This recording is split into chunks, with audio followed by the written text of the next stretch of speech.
Oke, setelah kita bicara tentang proses komunikasi politik, kita akan membedah lebih lanjut tentang, kita mulai dengan membedah komunikator politik, teman-teman. Nah, kalau tentu kalau bicara komunikator politik itu biasanya misalnya di dalam ilmu-ilmu sosial itu biasanya dia komunikator ini berada pada struktur atau elit masyarakat ya. Jadi dia menduduki pada posisi-posisi tertentu. Jadi kadang-kadang juga posisi itu awalnya dia tidak mempunyai struktur kekuasaan, tapi karena dia punya basis massa, misalnya seperti Habib Rizik misalnya dia bisa naik komunikator politik, dia menduduki struktur kekuasaan tertentu di atasnya. Karena itu misalnya kenapa Habib Rizik tidak membuat aja yang namanya partai politik sehingga dia bisa berkuasa, lalu pikiran-pikirannya bisa masuk dalam struktur kekuasaan. Lalu kemudian dia dikategorikan sebagai komunikator politik misalnya. Tapi sampai saat ini misalnya kalau saya contoh Habib Rizik itu sebenarnya elit yang hanya memegang posisi penting di masyarakat saja gitu ya, yang kemudian dapat mempengaruhi. Tapi kalau dia bisa menduduki pada struktur kekuasaan di atas sesuai dengan misalnya elit berkuasa, tentu dia TV Aulit ini tentu memegang posisi penting. Oleh karena itu teman-teman menarik misalnya mereka mempunyai eksistensi kemudian seperti presiden, menteri, anggota DPR itu kan mempunyai posisi tentu atau eksistensi tertentu yang kemudian kalau dia ngomong, itu tentu mengandung makna tertentu. Nah kalau Roy misalnya ngomong di hadapan publik, orang bilang lu siapa gitu ya, itu kan lucu. Tapi kalau misalnya wali kota ngomong itu kan sesuatu yang punya makna, ada bobot politiknya, sehingga dia bisa memiliki dampak.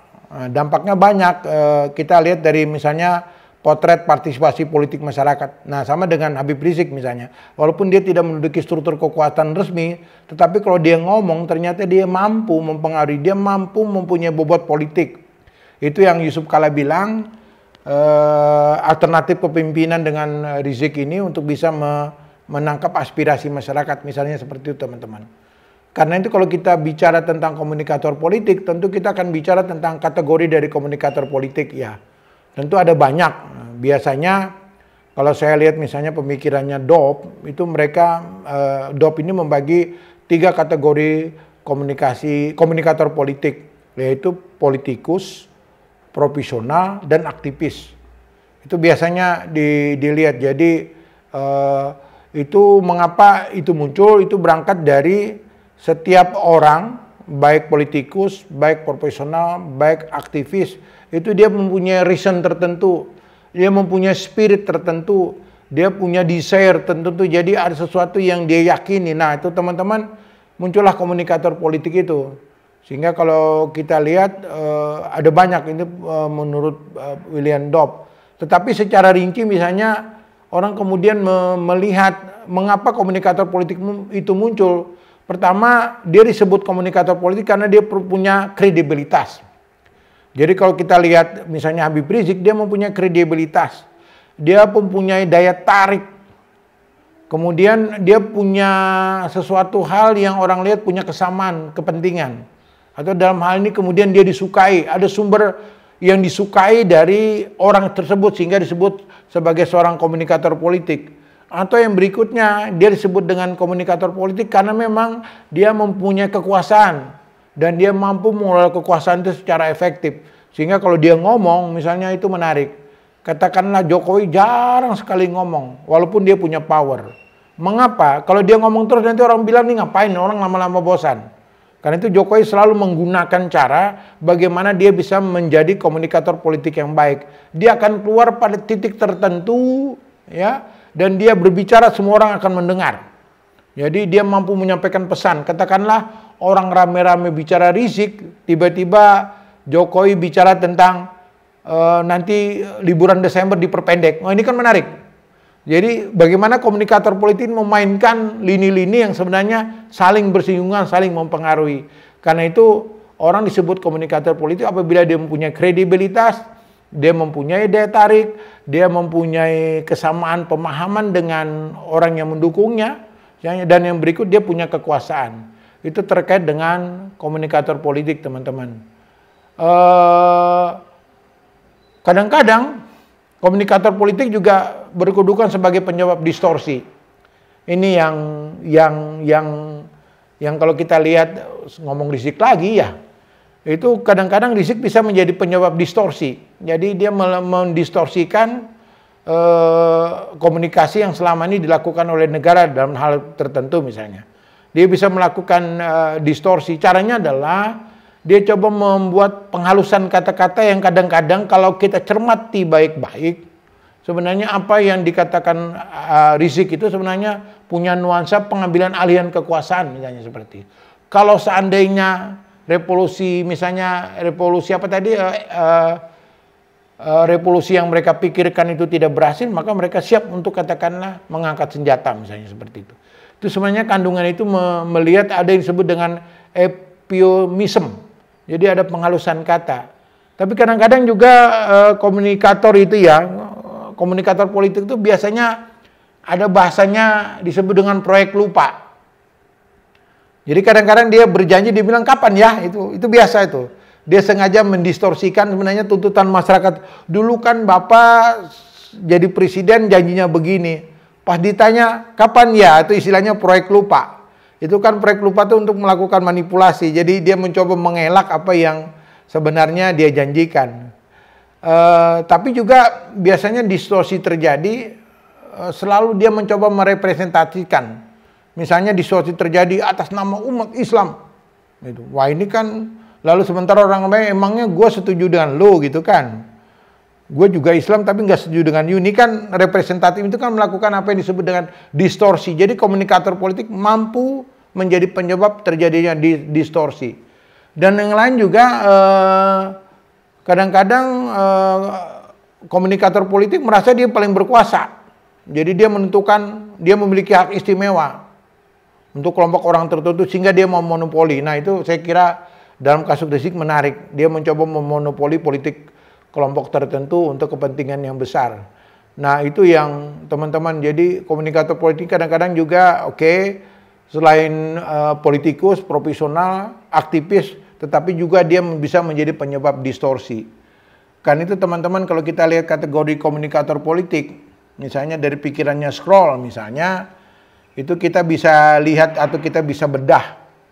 Kalau kita lihat komunikator politik tentu latar belakang menentukan. Biasanya kalau kita lihat ini Jokowi ini dari apa sih latar belakangnya? Ini menarik, ternyata latar belakangnya dia bukan orang yang kaya, dia justru seorang tukang kayu misalnya. Itu berarti kan komunikator politik menurut Scroll sangat ditentukan dari latar belakang elit itu sendiri. Sehingga yang menarik adalah kok bisa-bisanya seorang tukang kayu misalnya bisa menjadi elit yang memerintah gitu kan. Itu menarik dalam kajian-kajian Scroll. Nah teman-teman bisa lihat. Jadi komunikator politik juga sangat tergantung dari latar belakang bagaimana komunikator politik itu sejarahnya seperti apa. Nah itu biasanya juga menjadi kajian-kajian tertentu teman-teman. Jadi di sisi lain juga komunikator politik itu sebagai pemimpin politik sebenarnya. Karena dia berbicara tentang konsep politik. Jadi kalau walaupun dia tidak memiliki legitimasi secara resmi atau secara legal, tapi karena dia mampu mempengaruhi misalnya apakah Rizik bisa menjadi pemimpin politik? Bisa. Karena dia seorang komunikator handal. Dia mampu menjadi pemimpin untuk mempengaruhi atau dia untuk mempunyai kekuasaan. Dia mengatakan, mari saudara-saudara yang sehat, yang tidak bermasalah, itu saya undang di acara pernikahan anak saya, misalnya seperti itu. Nah itu kan bahasanya sederhana ya. Tapi sebenarnya di balik itu, itulah pemimpin politik. Dia bisa memerintahkan orang yang dia kuasai. Nah itulah komunikator politik teman-teman. Jadi ada transaksi yang kemudian dimainkan oleh seorang komunikator politik. Sehingga dia dia bisa mengajukan sesuatu dan dia selalu mengatasnamakan sesuatu, tapi di balik itu kepentingan, di balik kepentingan itu sebenarnya dia ingin menjadi pemimpin. Nah, ini kan kalau mau dibilang apakah Rizik jadi pemimpin, itulah pemimpin. Dia mempunyai massa yang mau ikut apa yang dia katakan, misalnya seperti itu. Oleh karenanya di dalam sistem politik misalnya komunikator politik menjadi penting, teman-teman.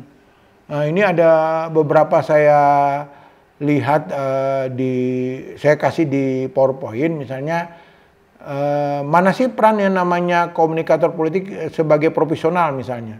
Jadi kalau kita lihat komunikator politik secara profesional biasanya itu dalam bentuk orang-orang jurnalis, itu kan orang-orang profesional atau orang-orang yang terlibat menjadi konsultan ya, atau promotor bidang politik misalnya. Jadi kalau teman-teman lihat Jokowi itu punya orang-orang profesional ya, dia juga punya orang jurnalis yang kemudian menyiapkan, itu yang kemudian disebut dengan staf presiden.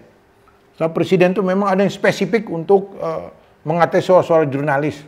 Tapi juga ada promotor atau konsultan ahli yang kemudian merancang propaganda, public politik marketingnya seperti apa itu juga ada. Jadi Jokowi dikelilingi oleh komunikator-komunikator politik yang memang secara profesional. Tetapi juga Jokowi dikelilingi oleh yang namanya aktivis.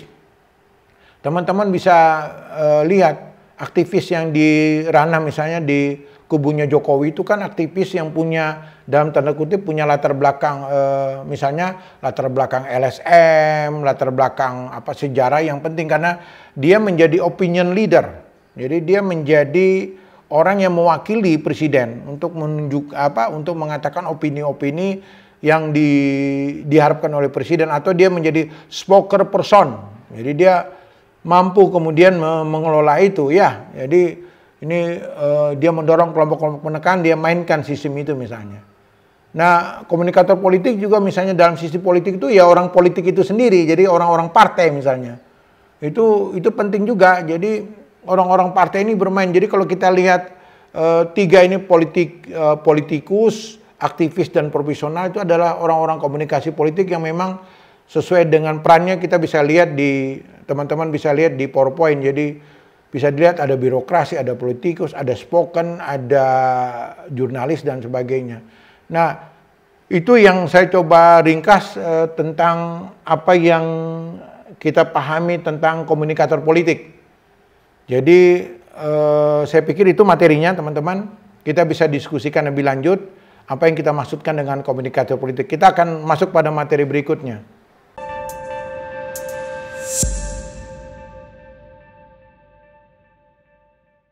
Oke teman-teman, kita lanjut ya. Tadi kita bicara tentang komunikator, lalu kita mau membicarakan berikutnya adalah tentang pembicara atau wacana politik yang biasanya dimainkan oleh komunikator politik teman-teman. Jadi kalau kita bicara wacana politik, orang biasa disebut dengan political discourse ya. Itu tentu pembicaraan itu tidak bisa lepas dari kesadaran politik dari orang itu sendiri. Terutama dalam konteks masyarakat di mana orang selalu bilang masyarakat yang dia dukung gitu ya. Jadi kalau kita lihat ini tinggal levelnya di mana nih wacana politik dimainkan. Apakah pada level atau wilayah politik seperti apa? Jadi ada politik domain.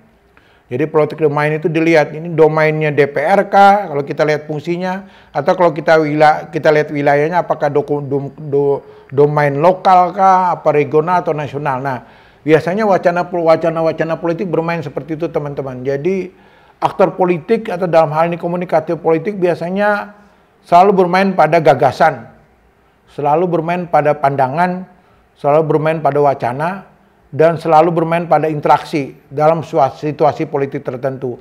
Katakanlah dalam konteks bicara tentang Habib Rizik yang selalu menjadi contoh. Ini domainnya kan menarik. Ada domain di tingkat lokal. Anda bisa membayangkan wacana yang dimainkan katakanlah yang pendukung Habibnya Rizik ini. Gambar gitu ya, kalau saya lihat di Instagram, itu kemudian didoakan. Ini kan menarik. Jadi ini domainnya sudah domain politik yang memang pada level yang memang sudah dalam sekali gitu ya. Apakah kemudian orang mempertanyakan ini lama-lama jadi Tuhan gitu kan? Apa itu yang kemudian? Nah, tapi itu sengaja dimainkan wacana itu untuk mengatakan, ini pendukung gua tidak hanya pada level domain nasional atau domain internasional gitu ya, tapi domain di tingkat masyarakat juga itu dimainkan. Itu sengaja diberi teman-teman. Jadi wacana-wacana dalam komunikasi politik itu tergantung domainnya. Jadi kesadaran politiknya yang juga muncul. Mengapa itu dilakukan? Karena berangkat dari kesadaran politik. Oleh karena itu teman-teman, biasanya komunikator politik menjadi penting. Karena dia dialah yang kemudian melakukan kritik dengan caranya sendiri. Terutama misalnya kritik-kritik terhadap pelayanan negara yang kemudian itu Rizik mengatakan pelayanan negaranya enggak benar gitu kan. Oh, itu boleh-boleh saja gitu loh. Karena memang ini kan soal-soal melawan kekuasaan ya, menjawab tentang masalah-masalah kewenangan. Jadi kalau kita bicara wacana-wacana dalam komunikasi politik, pada dasarnya kita bicara tentang wacana-wacana kekuasaan, wacana-wacana kewenangan, wacana-wacana kebijaksanaan yang memang muncul karena adanya kesadaran politik. Misalnya tuntutan warga misalnya itu adalah kesadaran politik untuk menerima pelayanan pemerintah yang lebih baik, itu adalah bentuk bagaimana kesadaran politik atau politik cognition. Lalu tinggal domainnya seperti apa, political domainnya gimana, apakah lokal, nasional, ataukah wilayahnya DPR, MPR, atau itu wacana-wacana dalam komunikasi politik. Nah, lalu ada beberapa jenis wacana dalam komunikasi politik, teman-teman. Itu yang selalu saya sampaikan. Minimal ada 3 ya. Kalau bicara tentang jenis wacana dalam komunikasi politik. Yang saya katakan tadi, kalau bicara wacana, jenis wacana, maka bicara jenis wacana terkait dengan kekuasaan, terkait dengan pengaruh, terkait dengan otoritas. Ya, jadi 3 hal itu menjadi jenis wacana. Nanti dilihat, ini apakah hanya pengaruh, ataukah hanya memperoleh otoritas, atau mengambil kekuasaan. Itu adalah jenis wacana misalnya dalam konteks Habib Rizik. Dia mengatakan sesuatu tuh wacananya pada level mana? Apakah jenisnya lebih kepada aspek kekuasaan atau pengaruh atau otoritas. Dan yang terakhir teman-teman, sifat penyampaian wacana itu penting dalam komunikasi politik teman-teman. Karena wacana itu diharapkan mampu memberikan keyakinan atau mampu membangkitkan massa. Jadi kalau wacana itu tidak mampu meyakinkan dan membangkitkan massa, itu bukan wacana dalam konteks komunikasi politik. Jadi kalau misalnya Habib Rizik itu mampu ya meyakinkan dan membangkitkan massa, berarti itu wacana yang memang sangat kuat ya. Jadi Habib Rizik sangat kuat dalam membangun komunikasi politik. Nah, akibatnya dia mempunyai otoriti sosial yang kuat ya. Jadi dia mempunyai otoriti. Jadi kalau dia ngomong tuh ada segalanya deh gitu. Dan terakhir adalah dengan ada wacana dia mampu mempersuasi politik. Jadi dia mampu membangun propaganda, dia mampu membangun retorika tentang bagaimana kehidupan berbangsa dan negara yang menurut dalam perspektifnya. Nah itu teman-teman terkait dengan pembicaraan atau wacana politik yang biasanya dilakukan oleh komunikator politik. Saya pikir itu teman-teman terkait dengan pembicaraan atau wacana politik. Kita akan masuk ke materi berikutnya terkait dengan bagaimana saluran komunikasi politik.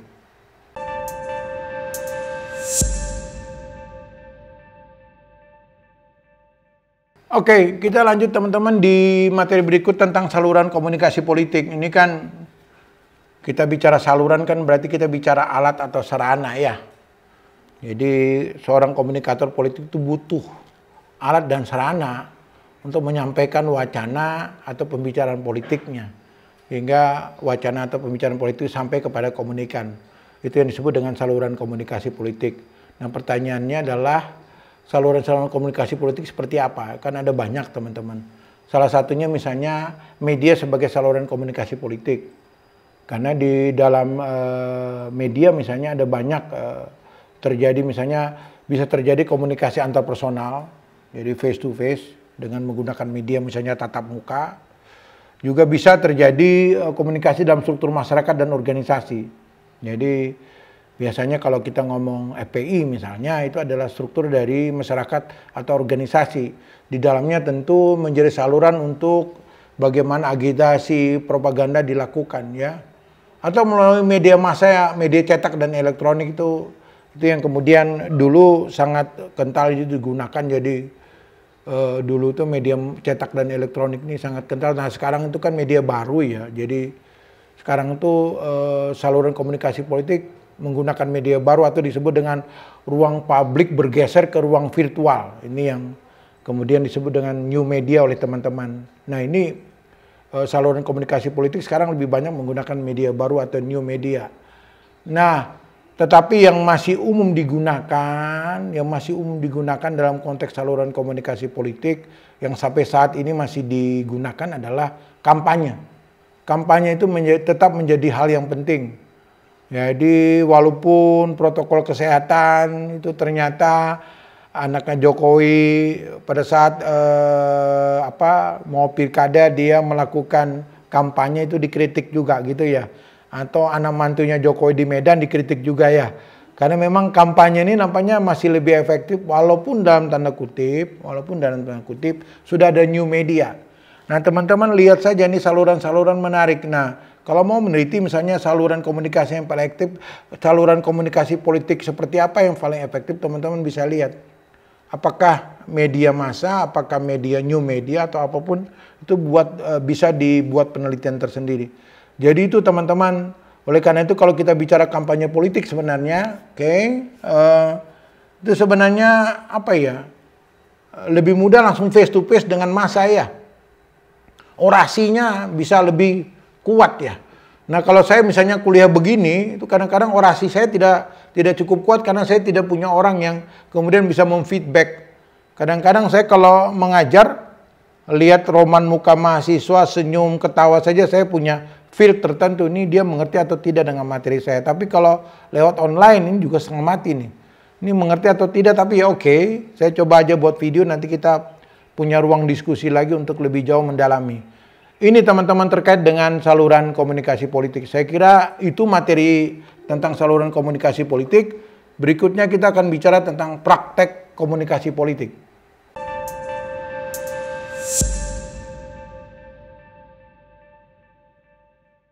Oke teman-teman, bicara tentang praktek komunikasi politik tentu biasanya saya mulai dengan pertanyaan. Bagaimana melakukan sebuah kegiatan komunikasi politik? Oke, itu pertanyaan pertama. Dan yang kedua, bagaimana komunikasi yang disampaikan tersebut mempunyai implikasi politik? Itu pertanyaan yang kedua. Lalu pertanyaan ketiga, praktek-praktek apa yang biasa dilakukan untuk mempersuasif masyarakat atau massa tertentu? Itu yang kemudian disebut dengan praktek-praktek komunikasi politik. Jadi 3 pertanyaan itu penting teman-teman. Nah coba kita lihat misalnya praktek-praktek komunikasi politik yang ada sebagai saluran dalam komunikasi politik. Tadi saya katakan ada periklanan, ada lobby, ada public relation, ada propaganda, ada agitasi, ada retorika misalnya. Itu adalah contoh-contoh praktek komunikasi politik yang di dalamnya menjadi saluran untuk menyampaikan pesan tertentu. Jadi bagaimana kegiatannya itu berarti lobby-lobby itu adalah kegiatan. Lalu yang berikutnya bagaimana implikasinya kepada politik. Nah tentu praktek-praktek komunikasi memberikan dampak-dampak baik positif maupun negatif misalnya ya. Jadi kalau kita lihat praktek-praktek komunikasi politik itu biasa menyebabkan perubahan pengetahuan, perubahan sikap, perubahan perilaku dan perubahan budaya politik. Ini kan kalau kita lihat level-levelnya tentu dari yang pengetahuan saja sampai ke sikap, sampai ke perilaku, sampai budaya. Nah, yang terjadi di Indonesia sekarang, praktek-praktek dari komunikasi politik sudah mengarah pada bagaimana perubahan budaya politik. Ini kan menarik. Jadi ada budaya lain yang kemudian kalau kita lihat singgungannya ini memang masih budaya Indonesia kah? Praktek-praktek komunikasi politik yang kita lakukan kadang-kadang ini Indonesia atau tidak gitu ya. Karena sudah mengarah kepada level yang tertinggi adalah perubahan budaya politik. Nah, implikasi lain juga dalam praktek-praktek komunikasi misalnya biasanya berdampak langsung, misalnya begini, begitu dia melakukan komunikasi terjadilah demo, misalnya ada proses komunikasi di media gitu ya, terutama dalam konteks misalnya Omnibus Law kemarin, itu menarik teman-teman, terjadi demonstrasi yang cukup itu akibat dari komunikasi politik, praktek-praktek komunikasi, lalu ada juga aksi long march, lalu ada pencetusan petisi, ya. Tapi ada juga kemudian yang secara tidak langsung dukungan kepada calon pemimpin yang akan didukung. Dukungan pada kebijakan politik, dukungan kepada penerapan birokrasi misalnya. Nah, itu adalah implikasi-implikasi dari bagaimana praktek-praktek komunikasi yang saya sebut tadi. Misalnya melakukan retorika, agitasi, propaganda, public relation, lobby-lobby maupun periklanan politik.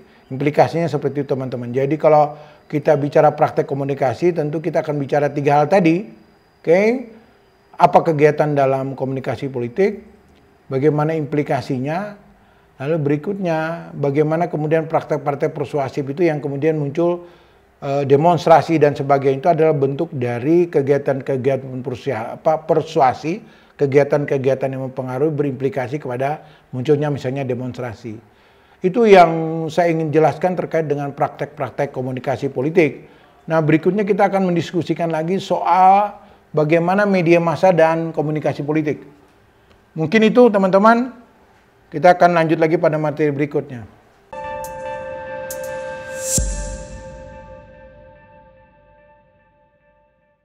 Nah teman-teman, minta maaf, saya belum sempat membuat new media ya. Saya masih menggunakan media massa dalam konteks komunikasi politik. Jadi materi kita lebih kepada media massa dan komunikasi politik. Saya berharap ini bisa pengantar saja untuk mungkin teman-teman akan melihat terkait dengan new media ya. Nah tentu kalau bicara tentang media massa dan komunikasi politik, tentu kita akan mendefinisikan dulu dengan baik apa yang kita maksud dengan media massa, teman-teman. Jadi media massa merupakan media komunikasi yang paling sering digunakan ya, terutama pada aktivitas politik. Sebenarnya sudah tidak lagi, tapi sudah sekarang media sosial yang paling banyak ya. Mengapa itu terjadi, teman-teman? Karena kemampuan menjangkau komunikasinya cukup besar ya. Jadi halayak yang dijangkau cukup besar, cukup banyak gitu. Jadi dia lebih unggul ya dibandingkan yang lain. Nah menarik misalnya dalam konteks komunikasi politik, lalu apa hubungannya?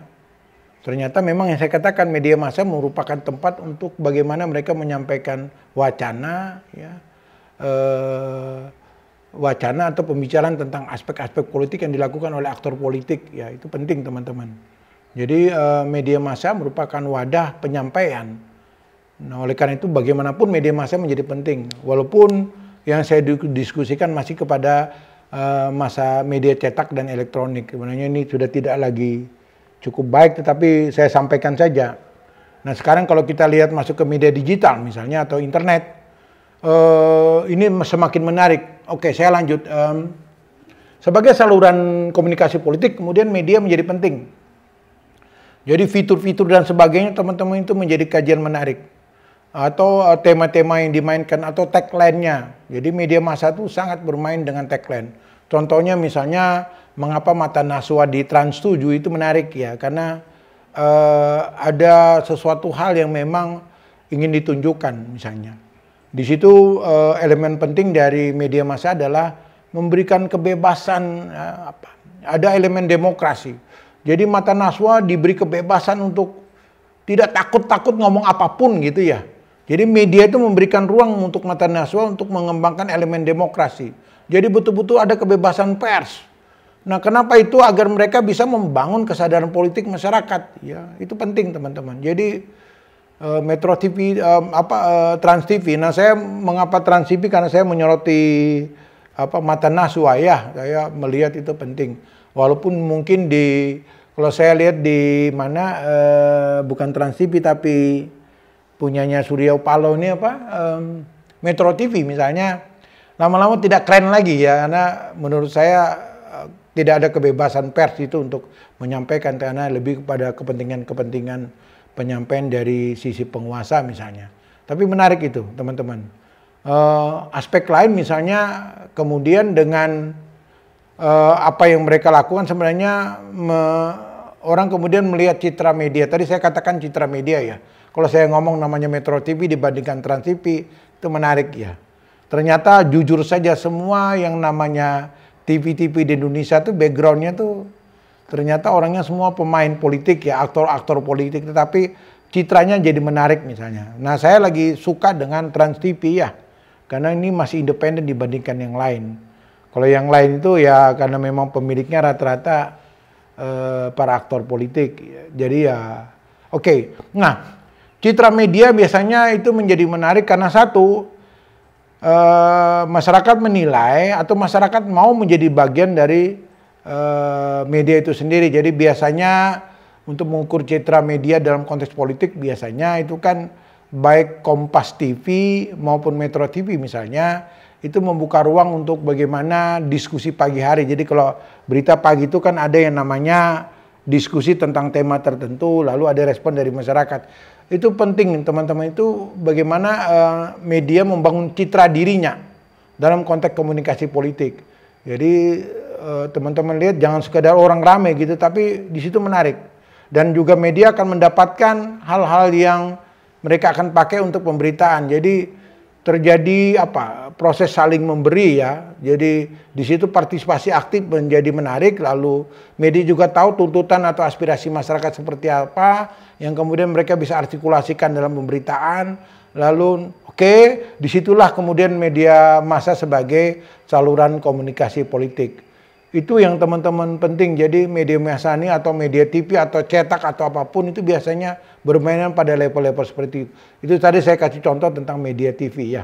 Nah, saya tidak mengamati misalnya new media seperti apa karena itu harus secara spesifik kita cari misalnya akun-akun tertentu yang memang mendiskusikan, kita analisis. Itu citra akun itu seperti apa. Nah, karena kita bicara di new media, tapi sekarang saya kasih contoh cuman tersebatas pada TV nasional. Mungkin itu yang ingin saya sampaikan terkait dengan media massa dan komunikasi politik. Saya pikir itu, dan kita akan membahas lebih lanjut lagi teman-teman terkait dengan efek komunikasi politik.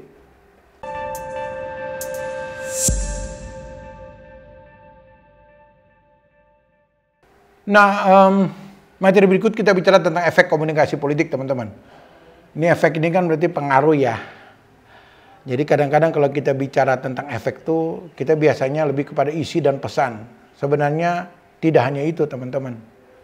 Kadang-kadang juga efek komunikasi politik juga ada konteks historisnya.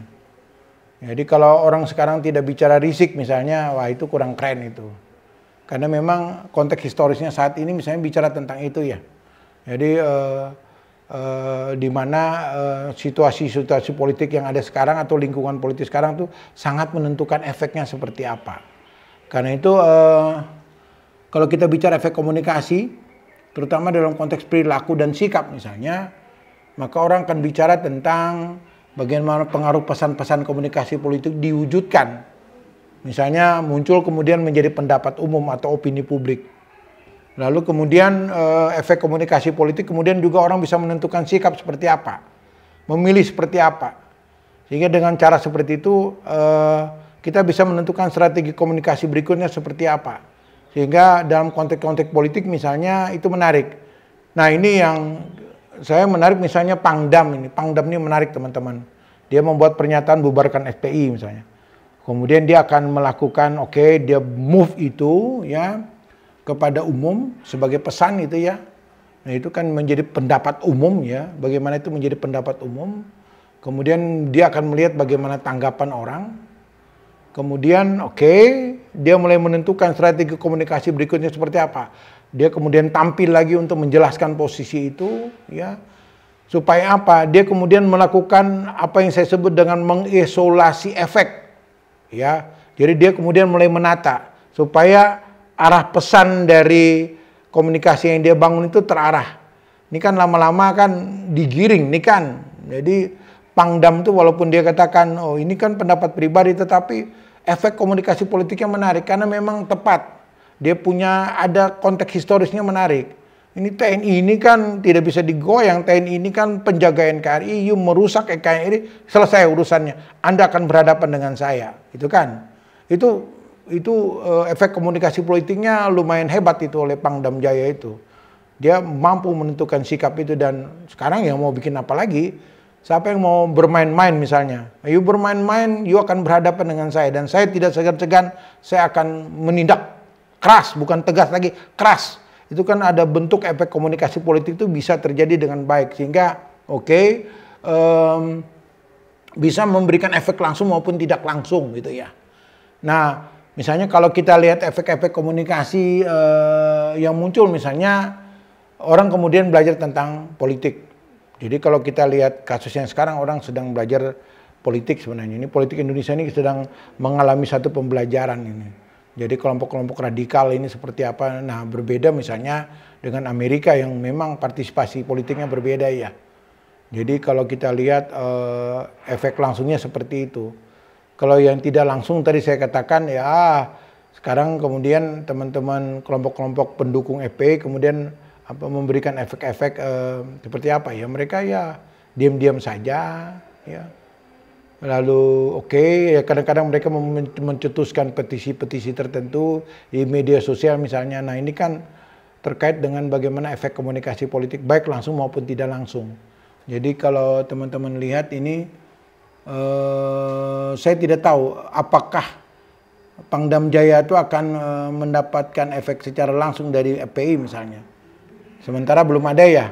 Sebenarnya kalau itu dia berdampak langsung, akan ada demonstrasi, tapi apakah betul? Nah, misalnya kasus 212 yang mereka akan laksanakan tanggal 2 Desember yang akan datang itu kan menarik teman-teman. Itu harusnya itu berlangsung sebagai bentuk efek dari komunikasi politik yang dibangun misalnya Pangdam Jaya. Sebenarnya itu bisa berlangsung.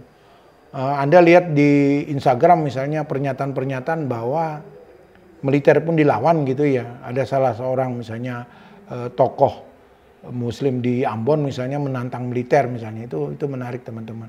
Itu adalah bentuk-bentuk efek langsung dari bagaimana komunikasi yang dibangun oleh ABRI misalnya TNI dalam hal ini melalui Pangdam misalnya. Nah, efek-efek itu yang teman-teman bisa diskusikan dalam konteks bagaimana kekuasaan, otoritas, dan wewenang yang saya jelaskan tadi dalam konteks pembicaraan politik. Mungkin itu singkatnya tentang efek dalam komunikasi politik. Nah, kita akan membahas materi terakhir tentang opini publik. Saya kira begitu teman-teman. Cukup materi tentang efek komunikasi politik. Kita lanjut pada opini publik dan komunikasi politik.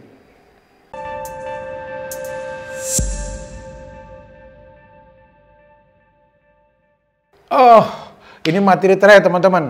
Jadi saya dan tim Eplearn menyelesaikan ini biar teman-teman bisa mendengar, menyimak, walaupun memang itu sangat singkat. Tapi harapan saya materi ini bisa teman-teman dapatkan, mengulang, kemudian silahkan teman-teman dalami. Ada banyak buku-buku tentang komunikasi politik. Nah, kita bicara tentang opini publik dan komunikasi politik sebagai materi terakhir. Tentu kalau kita bicara opini, kita bicara tentang apa yang kita maksudkan dengan opini.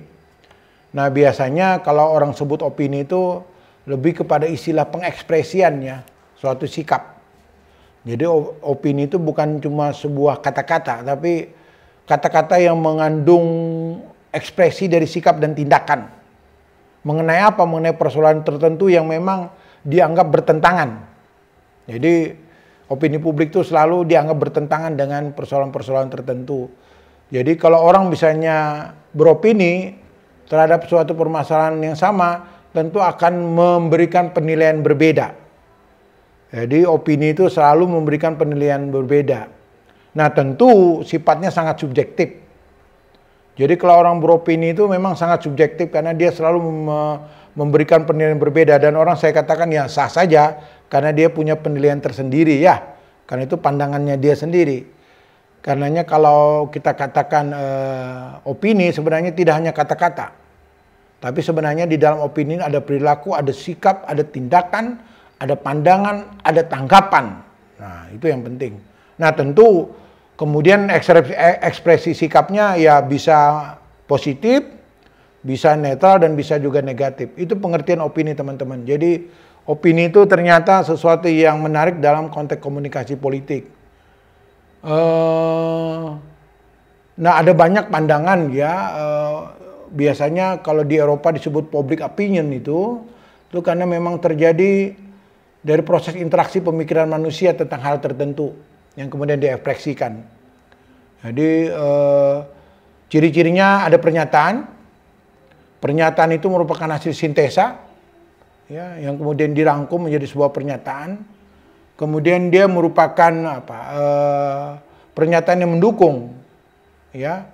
Pernyataan yang mendukung dalam jumlah yang besar. Jadi opini itu kemudian menjadi opini apabila ada yang mendukung.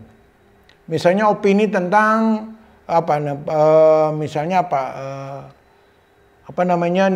para ulama misalnya. Ya, jadi mereka bilang kriminalitas ulama itu kan sebuah opini yang menarik teman-teman. Itu sebuah opini yang menarik. Jadi bagaimana kemudian itu dimainkan karena sintesa mereka memang kebanyakan para ulama ini dikriminalisasi. Jadi mereka memberikan contoh beberapa hal. Nah, itu yang menarik sehingga kemudian mendapatkan dukungan yang cukup besar bahwa opini ini menjadi pendapat kolektif yang besar. Nah, walaupun dalam tanda kutip sifatnya tidak permanen, kadang-kadang dia hilang di permukaan. Karena itu hanya sebuah opini. Karena itu orang kalau bicara tentang opini publik katakanlah seperti itu tentu pemahaman orang tentang kondisi-kondisi pendistribusian jabatan atau kekuasaan yang kadang-kadang tidak dilihat. Jadi dalam tanda kutip kalau kita bicara kriminalitas ulama itu berarti sebenarnya ulama itu punya status tertentu misalnya. Kenapa kok justru dikriminalitas? Ini kan menarik. Karena ini kan soal distribusi. Sudahlah kalau ranah ulama itu jangan kamu urus, jadi negara nggak campur-campur begitu ya. Tapi pada kenyataannya kemudian negara mencampur, kemudian mengkriminalitas ulama-ulama tertentu sehingga disebut dengan opininya terkait dengan kriminalitas ulama misalnya begitu. Nah yang menarik teman-teman, tentu kalau opini terbentuk itu melalui satu proses. Jadi melalui satu proses. Nah orang mau beropini publik apabila satu, proses pertama, ada kepercayaan, ada nilai-nilai tertentu yang dia kemukakan kepada umum. Ada keyakinan dia, ada kepercayaan dia. Jadi dia menunjukkan pada umum nilai kepercayaan dia. Sehingga dia mampu membangun opini. Yang kedua biasanya opini itu karena memang ada ada situasi tertentu yang muncul. Jadi misalnya kalau kita ngomong misalnya kasusnya Habib Rizik misalnya, itu tentu perlu dibangun opini yang berbeda. Lalu dibangun opini yang mengatakan itu harus mengatur perbuatan sosial. Karena bisa memunculkan konflik yang berkepanjangan misalnya. Sehingga cara begitu sebenarnya untuk mengurangi tekanan pendukung misalnya Habib Rizik. Nah itu harus dilakukan. Nah dibangun lagi counter opininya kan begitu. Oleh karena itu teman-teman kalau kita bicara proses-proses dalam membangun opini publik itu paling tidak ada 3 tahapan. 3 tahapan ya. Jadi pertama opini pribadi dulu. Jadi konstruksi personal dulu. Setelah konstruksi personal muncul namanya konstruksi sosial dari opini pribadi. Biasanya mulai dengan opini kelompok. Jadi kalau kita lihat di teman-teman FPI misalnya opininya dibangun dulu dari Habib Rizik misalnya. Habib Rizik kemudian lari ke kelompok-kelompok opini ini lalu kelompok-kelompok FPI misalnya lalu kelompok-kelompok ini membangun opini rakyat sampai pada akhirnya membangun opini massa. Nah, itu yang menarik. Dan yang terakhir kalau sudah menjadi opini publik tahapan berikutnya adalah menjadi konstruksi politik. Jadi bagaimana opini rakyat dan opini massa ini face to face akan berhadapan dengan para pejabat sebagai pengambilan keputusan. Jadi kalau saya ngomong misalnya isu atau opini tentang kriminalitas ulama misalnya itu dari konstruksi personal yang kemudian dimasukkan ke dalam konstruksi sosial terutama pada kelompok tertentu yang meyakini serta itu kemudian menjadi konstruksi politik. Nah ini menarik sampai akhirnya misalnya win-win solution sewaktu memilih wakil presiden misalnya pada masa pemilihan Jokowi waktu presiden salah satunya misalnya mengambil yang namanya Kiai Maruf untuk menjadi wakil. Itu sebenarnya salah satu bentuk dari proses opini publik yang dilakukan kelompok 212 misalnya bagaimana menekan pemerintah pada kasus Ahok misalnya seperti itu. Itu contohnya, itu pun sudah diberi ruang tapi pada akhirnya juga tetap dianggap pemerintah tetap melakukan apa yang disebut dengan kriminalitas ulama. Misalnya seperti itu teman-teman. Nah sebenarnya yang terakhir apa yang diharapkan dari adanya opini publik? Tentu yang diharapkan dari munculnya opini dalam konteks komunikasi politik adalah ya terbentuknya opini itu sendiri. Dengan kata lain, ya kalau opini itu terjadi muncullah popularitas dari yang menyampaikan opini itu. Misalnya katakanlah apakah Habib Rizik bisa menjadi presiden karena dia punya popularitas tertentu. Ya. Nah, ini kan tentu komunikasi politik dan opini publik saling terkait. Saling terkait erat untuk saling menunjang. Jadi pernyataan di dalam opini publik itu dan juga media massa tentu akan merubah perilaku masyarakat. Jadi pada akhirnya opini publik itu mampu membangun apa yang disebut dengan partisipasi dan keterlibatan masyarakat di dalam dunia politik. Nah di situ proses-proses komunikasi politik dan opini publik akan beredar di tengah-tengah masyarakat. Nah itu situasi yang terjadi sekarang teman-teman. Nah silahkan dianalisis teman-teman. Jadi seluruh proses materi komunikasi politik itu yang saya ingin sampaikan. Ada 9 materi, kemarin yang 2 materi awal saya kasih pengantar. Saya berharap semua materi ini bisa dibaca lalu nanti saya lihat kasus tertentu kita akan diskusikan. Nah besok mungkin kasus yang kita bicarakan tentang Habib Rizik. Lalu kasus yang lain nanti kita akan diskusikan tentang Pangdam misalnya. Mungkin dua hal itu menarik. Pernyataan Pangdam tentang pembubaran FPI misalnya. Kita akan bisa diskusikan, lalu kita lihat bagaimana konsep komunikasi politik bagaimana proses komunikasi politik itu dilakukan, bagaimana aktornya, bagaimana salurannya, kita akan diskusikan. Mungkin itu teman-teman, jadi kuliah ke depan, nampaknya kita hanya tinggal 2 kali pertemuan ya. Jadi saya berpikir ada 2 kasus saja. Saya bicara dengan Habib Rizik, lalu kasus yang kedua saya bicara tentang Pangdam Jaya terkait dengan pembubaran FPI. Saya lagi mencoba mengumpulkan beberapa materi, dan teman-teman tolong mencari juga materi-materi itu lalu kita mendiskusikan. Tapi tilikan kita adalah dasarnya pada materi yang kita bahas sampai detik ini. Saya kira begitu pengantar saya untuk teman-teman semua. Saya kira cukup sekian. Terima kasih. Kita akan ketemu di kelas. Tuhan Yesus memberkati.